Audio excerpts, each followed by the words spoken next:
नमस्कार दोस्तों।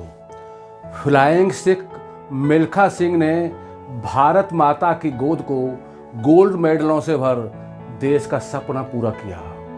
दुनिया भर में इसकी यश पताका फहराई, पर अब उनके सपने को कौन पूरा करेगा जो उनकी 91 वर्ष की उम्र में अंतिम सांस लेने के बाद भी अधूरा रह गया है। कोई तो होगा ना। करीब 135 करोड़ लोगों का यह बहुत संभावना वाला देश है। किसी के अंदर तो मिल्खा सिंह जैसी ज्वाला धधक रही होगी। 20 नवंबर 1929 को मौजूदा पाकिस्तान के गोविंदपुरा में जन्मे मिल्खा सिंह एक ऐसी जिंदा मिसाल थे जिन्होंने भाग्य की लकीरों और खराब से खराब परिस्थितियों को भी ठेंगा दिखाया। कोई कल्पना कर सकता था कि एक पढ़ने लिखने की उम्र में जो युवक पुरानी दिल्ली के रेलवे स्टेशन के बाहर झूठे बर्तन साफ करता हो वह पूरी दुनिया के लिए नजीर बन जाएगा। उन्होंने ऐसा किया। उनका कहना था कि हाथ में भाग्य की लकीरों का कोई मतलब नहीं है। जो कुछ होता है करने से होता है। यदि हिम्मत हो तो बड़ी से बड़ी मुश्किलें भी आसान हो जाती हैं। मिल्खा सिंह ने अपनी जिंदगी में पग पग पर मुश्किलें झेली, लेकिन कभी हार नहीं मानी। देश के बंटवारे के दौरान दंगों में उनके परिवार को जिंदा जला दिया गया।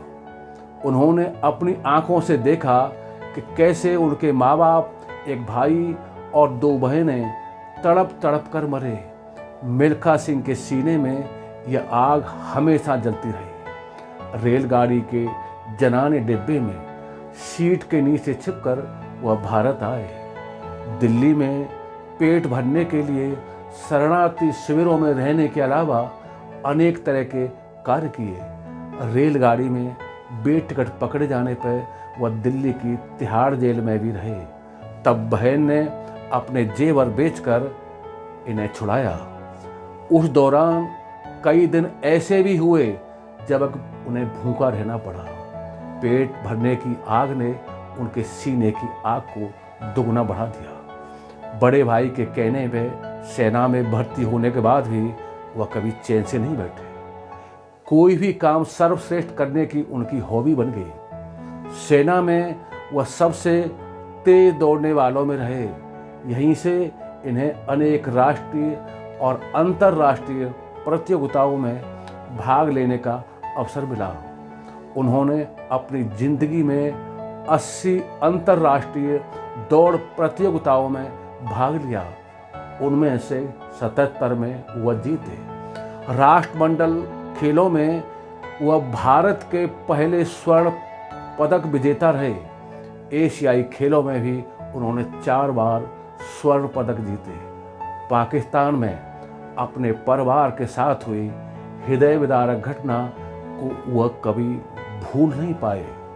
इसीलिए 1960 में जब पाकिस्तान में उन्हें दौड़ प्रतियोगिता में भाग लेने का आमंत्रण मिला तो उन्होंने ठुकरा दिया। लेकिन प्रधानमंत्री जवाहरलाल नेहरू के समझाने पर मान गए। पाकिस्तान के लाहौर में आयोजित यह प्रतियोगिता देश के लिए बहुत ही अहम और गौरव भरी रही। उन्होंने जिस तरह फर्राटेदार दौड़ लगाई, सभी दंग रह गए। लोगों की आंखें फटी की फटी रह गईं। सबकी निगाहें उन पर टिकी थी। कुछ देर के लिए समय जैसे ठहर गया था।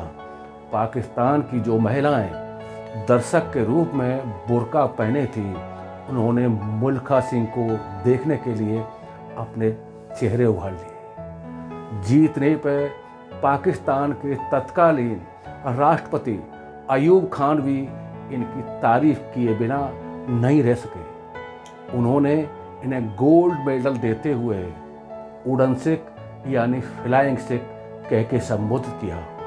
तभी से वह पूरी दुनिया के लिए फ्लाइंग सिख बन गए। 1960 में रोम के ओलंपिक में उन्होंने विश्व रिकॉर्ड तो तोड़ दिया, लेकिन अपनी ही गलती से प्रतियोगिता में चौथे स्थान पर आए।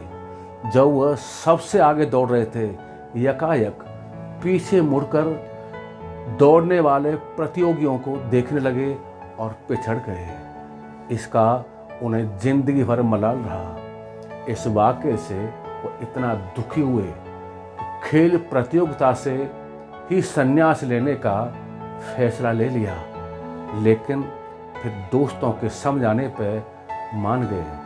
उनका हमेशा यह प्रयास रहा कि कोई भारतीय ओलंपिक में दौड़कर उनकी कमी को पूरा कर स्वर्ण पदक लाए।